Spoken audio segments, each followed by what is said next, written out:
Nur televizionining qadrli ko'ruvchilari, salom. Ishvasot o'zbekcha xabarlariga xush kelibsiz. Bugun dushanba 1394-yil 1-saraton. Milodiy 2015-yil 22-jun. Yangiliklar qisqa satrda. Milliy kengash binosi ustidagi hujum.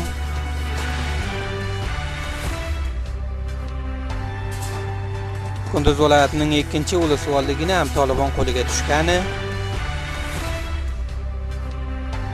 va Yevropaning Doish guruhining ijtimoiy shabakalarda bo'lgan hisoblarni topishiga intilishi. Ushbu soat xabarlar bilan men Faridullo To'g'ri. Parlamentga qaratilgan hujumda 21 nafar yaralangan. Bugun tushdan oldin poytaxt Kobulda parlament binosida qator portlashlar yuz berdi. Milliy Majlis raisi umumiy jalasada suhbat qilib turgan bir paytda portlashlar sodir bo'ldi. Portlashdan keyin majlis salonida faryod ovozi eshitildi va Milliy Majlis a'zolari salonni tark etib chiqdilar. Guzarishlarga qaraganda portlovchi moddaga to'la bo'lgan naqliy vosita parlament binosi yonida portlatilib, undan keyin bir qator hujumchilar o'q ota boshlaganlar. Hujumchilar barisi xavfsizlik harbiylar tomonidan halok etilgan. Hodisa talafoti qanchaligi aniq emas, ammo Omma sog'liq vazirligi mas'ullari 21 nafar hodisada yaralanganligini aytgan. Hodisa mas'uliyatini Tolibon guruhi o'z zimmalariga olgan. به این اساس هیئت اداری در این قبال مسئولیت داره مطابق با اصول وظایف داخلی در مورد غیابت اعضای محترم با جدی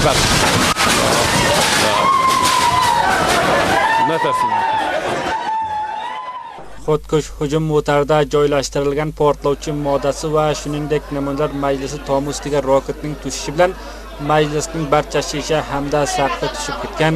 Aytilishicha, bir necha namoyanda ham shishalarni sinishi bilan sathi shaklda yaralangan. Nur televizionining kameramanining olgan yuzliklarga ko'rinishicha, portlash bilan Milliy kengashga tegishli bo'lgan binoni shishalari sinib va ushbu majlis atroflarida bo'lgan bir qator rihoyishi bloklarni shishalari ham tushib ketgan. Dushanba kuni ertalab Milliy kengash binosini atroflari xavfsizlik tadbirlari bilan olingan edi va Jumhuriyat riyosatining 2-o'rinbosarlik qo'riqchilari ham mahalda borgan. Biroq aytilishicha, ushbu tadbirlar Milliy mudofaa vazirining Jumhuriyat raisining 2-o'rinbosari tomonidan ma'rifiy bo'lish bilan olingan ekan. سیدی شپږ نفر مهاجمین ننوزي او په پارلمان ته ځان ورنږدې کی ګډوډي وکړي. خو د موږ پولیسو او امنیتي ادارې چې دلته وی کولای سول چې شپږ واړه له منځه ویسي بدون له هیڅ نه ورلاسته راوړنې. صرف یوه جلسه یې د پارلمان اخلال کړه. په هغه ساعت د موږ محترم وکیل صاحبان په ډیر عاري مورال سره سناتور صاحبان وکیل صاحبان تخلیص ول ساحه هیڅ مشکل نسته او شپږ واړه مهاجمین له منځه ولاړ جسدونه یاده پراته دي. Ana shu holda majlis a'zolaridan bir qatorlari ham ikki polisning yaralanganligidan xabar berib, aytishlaricha ushbu majlis tomi ustiga roketning tushishi majlis vaziyatini barham urgan. Mas'ul da yau infijar kavi infijar و نور د راکټ د زونو دغه ار پی جی پیریدل راکټان پیریدل خو تاسو ول د یو طرف د امنیتي ځواکونو راکټ ټکان پر کول د بل طرف سره دښمن وسی. Ayni guvohlarga ko'ra Dorlimon jodasida yaqin 8 portlash yuz bergan kim uning seslari qattiq bo'lgan. Biroq xabarchilardan biri Namoyandlar kengashining Mediapulda xabarni yo'yin berish uchun borgan ekan, o'z ko'rganlarini shunday deb bayon etadi. صحنه یک انفجار شد ما در ریالی 6 تا بودیم که صدای انفجار بالا شد و یک دود بود خاک بودم یک تعداد شیشه بود که میبرید از صحنه اولی و یک تعداد بچه‌ای که در روی اولی بودن تمامشون زخمی شده بودن و زخم برداشته بودن. امروز صحنه ما در زیر پیکاپ یکی از تن از وکیل‌ها خود گرفتیم که دیگر راکت خورد دود آتش بالا میشه. Aytilishicha, majlis tolori ichida Milliy mudofaa vazirining kirishi bilan Milliy kengashda portlash yuz bergan. Ushbu hamla mas'uliyatini toliblar o'z bo'yniga olib, aytganki, ushbu hamla mudofaa vazirining ma'rifiy bo'lishi bilan surat topib va bir qator hujumchilar majlis ichida kirganlar. Joriy hafta boshlanishidan hozirga qadar Kunduz viloyatining 2-ulug'vorligi davlat qarshi guruhlari qo'liga tushgan. Milliy kengash a'zolari mamlakat shamoli mintaqasida amniyatsizliklarning ko'payganini xavotirli o'qib ta'kid berganlarki, hukumat Kunduz viloyat 2-ulug'vorligining qayta olishiga hech bir tavajjuh qaratmagan.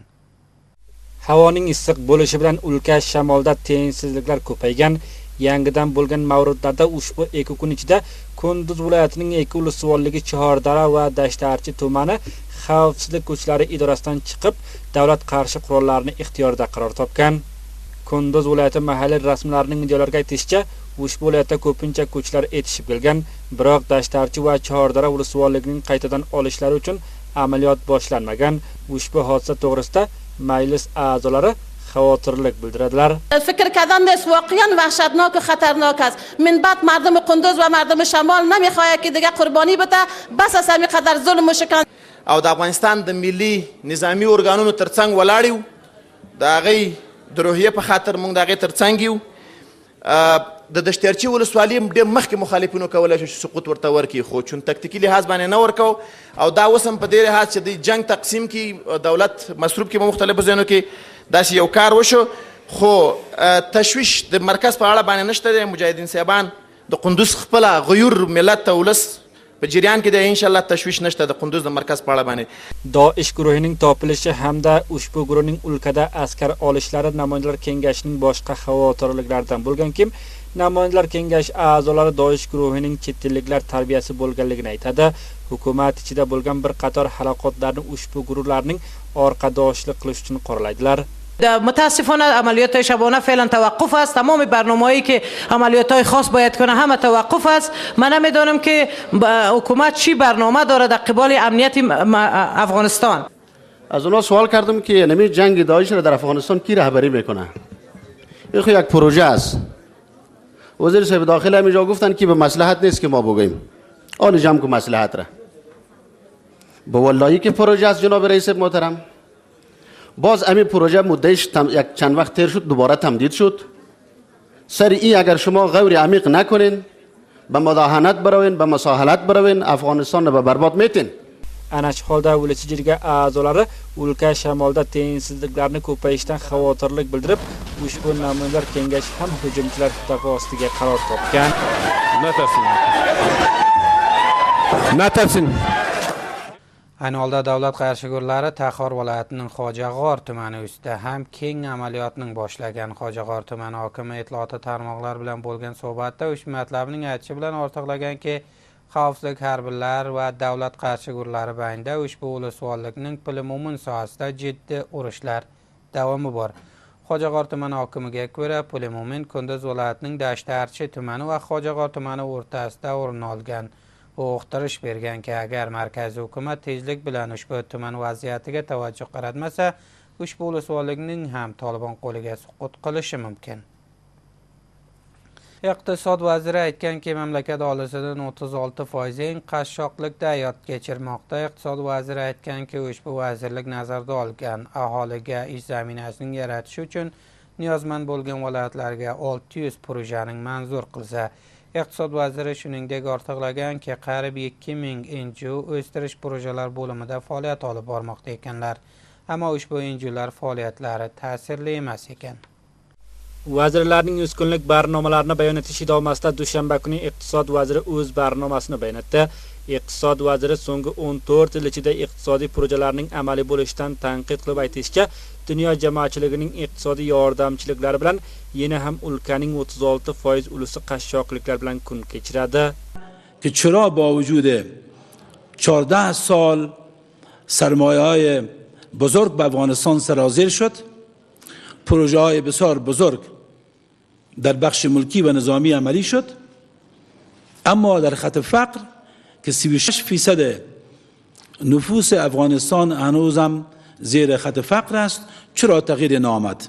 O'lka iqtisod vazirining aytishicha, kengaytirish projelari to'g'risida qariyb 2000 NGO ish qiladilar, biroq NGOlarning faoliyatlari uncha o'namli bo'lmagan. در حدود 1990 NGO در افغانستان یا مؤسسات غیر دولتی ثبت و راجستر شده که از او جمله در حدود 300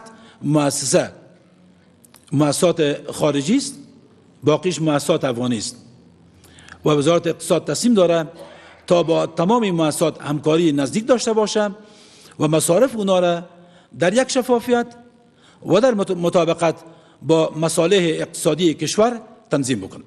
Iqtisod vazirining aytishicha, ulusning shug'ullanishlari shuningdek niyozmand viloyatlarda projelarning tekshirilishi uchun Ushbu nazorat nazarda tutganki, yaqin 600 inkishofiy projani amalga qilsa, 160 proje قبلا منظوری شده، 171 پروژه به منظوری روان شده و در حدود در مجموع 590 پروژه است که در حال تطبیق و در حال منظوری است و وزارت اقتصاد تصمیم دارد تا این روند سرعت ببخشه و تا 100 روز اول بیشتر از بیش پروژه ها منظوری داده شود و به marhala tatbiq irsol shudi. Bu ayni holdaki Afg'oniston ulusi dunyo jamoatchiligining asli tavajjuhlarini ostiga qaror topgan, biroq ushbu o'lka yashovchilarining yashashlariga hozirgacha hech qanday tag'ir kelmagan. Nangarhor viloyat mahalliy mas'ullari aytganlarki, amerikalik haydovchisiz tekuvchilarning ushbu viloyatda qo'rg'on amaliyoti natijasida davlat qarshi guruhlaridan 7 halok bo'lgan. Ularning aytishiga ko'ra, ushbu hujum o'tgan kun kech Nangarhor viloyatining Batikut tumanida uyushtirilgan. Nangarhor viloyat polisi so'zchisi Hazrat Husayn Mashriqiyvol hodisaning ta'yid etib aytganki, haydovchisiz tekuvchilar ushbu hujumda davlat qarshi guruhlariga tegishli vositaning hadafga olgan. Unga ko'ra, hujum oqibatida davlat qarshi guruhlaridan 7si bir qo'mondonlari ham shomil halok etilgan. Madaniy jamoatchilikning yo'llaridan bir qatori parlament saylovlarining barguzor etilishini kechiktirilishidan xavotirlik bildiradi va aytadilarki, saylov nizomining islohsizligi o'lka kelajagi uchun xatarli bo'lishi mumkin. Ushbu madaniy jamoatchilik niyozlari hukumat tomonining saylov nizomida isloh kelishini xohlamaslikka ittihamlagan. Ushbu niyozlar shuningdek elektronik kimliklarning o'lkadoshlariga tarqalishi istagini ham bildirgan. Milliy birlik hukumati saylovlar buhronidan chiqib, ikki nomzod orasida bo'lgan siyosiy kelishnoma bilan jumhuriyat riyosatini tashkil bergan. Siyosiy kelishnomada ham unga ishora bo'lingan, biroq ushbu hukumatning tashkil etilishidan 9 oy o'tadi, ammo ushbu hukumat rahbarlari qilolmagan saylovlar nizomida islohot keltirsalar, aytilishicha saylovlar nizomida islohot keltirish komissiyasi hukumatning ikki rahbarlari orasida qarshiliklarni borligidan qiyinchiliklarga duch kelgan. Ana shu bilan madaniy qurilmalari parlament saylovining keyinga qolishi va saylovlar nizomida islohot kelmasligidan og'ir shaklda tanqid qiladilar va hukumatning ushbu to'g'rida qoralab, ular qasddan xohlamaydi saylovlar nizomida islohot kelsa.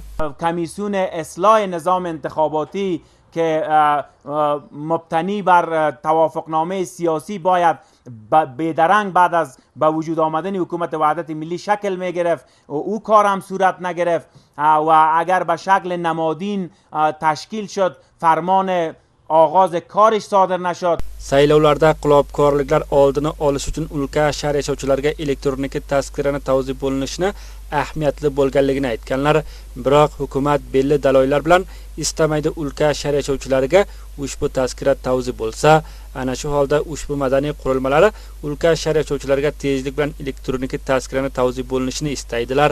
از رئیس جمهور حکومت وحدت ملی می‌خواهیم تا فرمان توزیع شناسنامه‌های برقی را نیز صادر نمایند.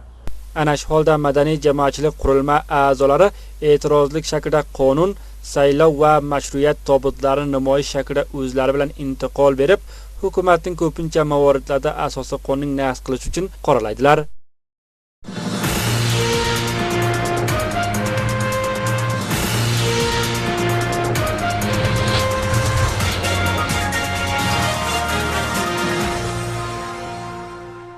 Tashqi yangiliklar. Avropa polisi sozmoni butun Avropa bo'ylab polis harblaridan bir tim tuzatmoqchi, to Doish guruhining ijtimoiy tarmoqlarda bo'lgan hisoblarini izlab bog'lasalar. Baynoldagi Amerikada o'tkazilgan yangi bir mutolaa ko'rsatmoqdaki, ana shu guruhga tegishli adaqal 46 ming Twitter hisobi mavjudki, ulardan ko'pinchasi Doish guruhiga uzviyat jalb etishiga faoliyat olib bormoqda. Avropa polisi sozmoni Europol hozir shirkatlari bilanki ijtimoiy tarmoqlarning idora etadilar, ushbu hisoblarning izlashiga yordam etadi. Ushbu shirkatlardan ot olinmagan. Europolning yangi temi hadafi Doishga tegishli bo'lgan yangi hisoblarning bog'lashi bo'lgan. Europol ushbu fikrdagi Avropa Birligining qariyb 5000 shahardoshi, jumladan Britaniya, Fransiya, Belgiya va Holland shahardoshlaridan Doish guruhiga tegishli mintaqalar tomon safar qilganlar. va so'nggi yangilik, Fransiya tashqi ishlar vaziri Loran Fabius O'rta Sharqda bo'lgan safari davomida Isroil bosh vaziri Benyamin Netanyahu bilan ko'rishib so'zlashgan. Fransiya tashqi ishlar vaziri o'z mamlakatining O'rta Sharq uchun bo'lgan tenglik taraga tegishli ushbu mintaqa tomon safar qilgan. U Isroil rejimi bosh vaziri bilan ko'rishuvdan oldin Urdun, Misr va Falastin xudmuxtor tashkiloti rahbarlari bilan ham ko'rishgan. Fransiya tashqi ishlar vaziri tarhining oldin surganki, ana shunga asos Isroil rejimi va Falastin o'rtasida bo'lgan sulh muzokiroti Yevropa birligi namoyandalari va Arab birligi namoyandalaridan tashkil topgan bir qo'mita orqali qaytadan olinsa. Isroil rejimi bosh vaziri aytganki, to zamoniki falastinliklar Yahudi bir mamlakatning rasmiyat bilan tanishdan bosh tortadi, sulh muzokiroti ham imkonsiz. Qadrli ko'ruvchilar, ushbu soatgacha bo'lgan yangiliklar shulardan iborat edi. Yana ko'rishguncha xayr, sog' va omon qoling.